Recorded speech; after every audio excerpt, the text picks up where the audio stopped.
Dati kasi ako po'y taga SM. Sales clerk ako doon. Kumbaga, 4 na taon.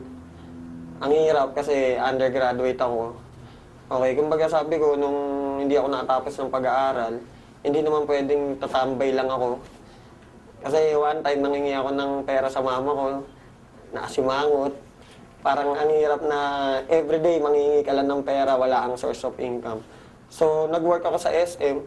Kaya lang, parang napapansin ko, ang tagal na ng panahon, walang nagbabago sa akin.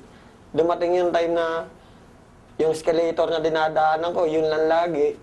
3 taon na, 4 na taon na, walang nagbabago.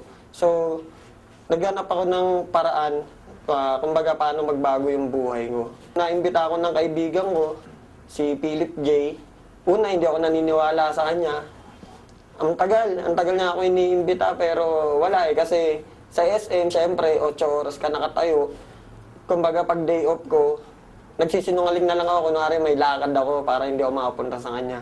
Pero yung time na nakita ko yung negosyo, isa lang sinabi ko, isa lang naisip ko, sayang. Sana pala, nung una pa lang, iniimbita niya ako. Kumbaga, sumama na ako. Wala na nasayang na panahon. Kasi may nangyari sa akin, kaya ako kailangan pa ng dahilan para sumama ako sa kanya. Kasi last year, okay, nagka-baby ako. May 20 yun, May 20 sila pinanganak. Kaya lang, wala akong mga pambili ng gamot. Wala akong pang sustento. Kumbaga yun, nawala sila. Okay, nawala sila May 20. Libing nila May 21, yun yung birthday ko. Kaya yun yung nangyari sa akin. Iniimbitan niya na ako nung before. Hindi ako sumasama. Pero nung nangyari yun, nawala yung 2 kong anak, kambal yun. Sabi ko, hindi pwedeng maulit yan sa akin kasi sabi ko nga magulang mo mag-abroad, masakit para sa'yo, di ba? Anak mo pa kaya, ilibing mo sa araw ng kaarawan mo. Sobrang sakit. Sobrang pag naalala ko yun. Isa lang nila sabi ko, buti na lang ngayon, kaya ko na.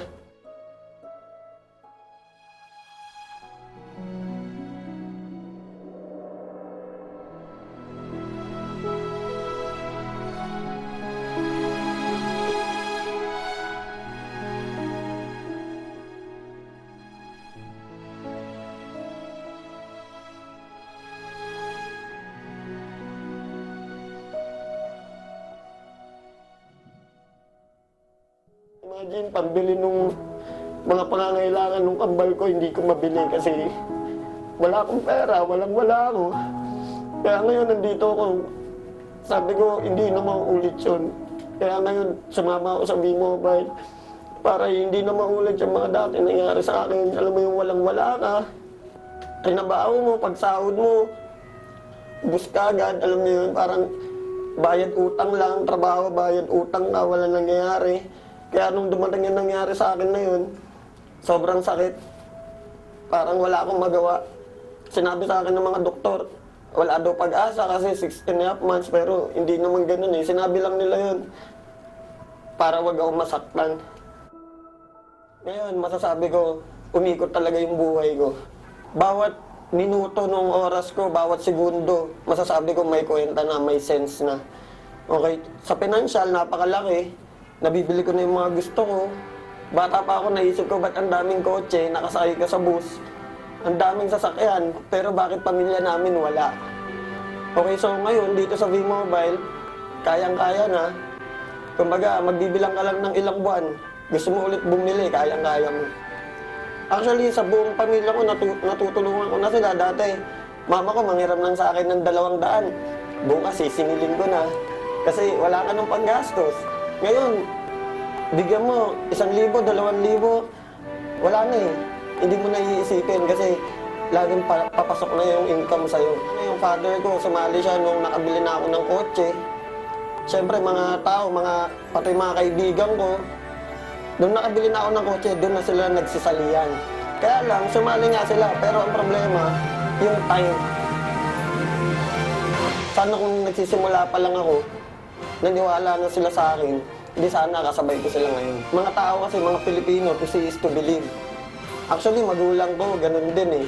Nung sinabi ko sa kanila yung negosyo, inintay pa nila na magka-resulta ako. Ayaw pa nga ako pag-resignin ng mama ko sa SM kasi sayang daw yung 13th month. Ma-advise ko lang, magtiwala ka. Kasi yun lang naman ginawa ko. Nagtiwala lang talaga ako. Unang-una kasi pwede mo isipin na imposible. Pwede mo isipin na walang mangyayari sa'yo dito. Pero once na inisip mo yun, talagang wala. Isipin mo lang na kaya mo. Magtiwala ka sa mga taong nakapaligid sa'yo. Ako, sobrang laki ng papasalamat ko sa mga grupong nakapaligid sa akin. Techno Royal, Prestige, Triad, okay sila Martin, Elite. Okay kami dito kahit hindi kami magkaagrupo. Pamilya kami lahat. Nandyan sila, aalalay sila para sa'yo. Sobrang nagpapasalamat po ako sa V-Mobile. Kasi sa totoo lang, nung pag nagdadrive po ako ng kotse, ako lang mag-isa iniisip ko, paano kaya kung wala ako sa V-Mobile?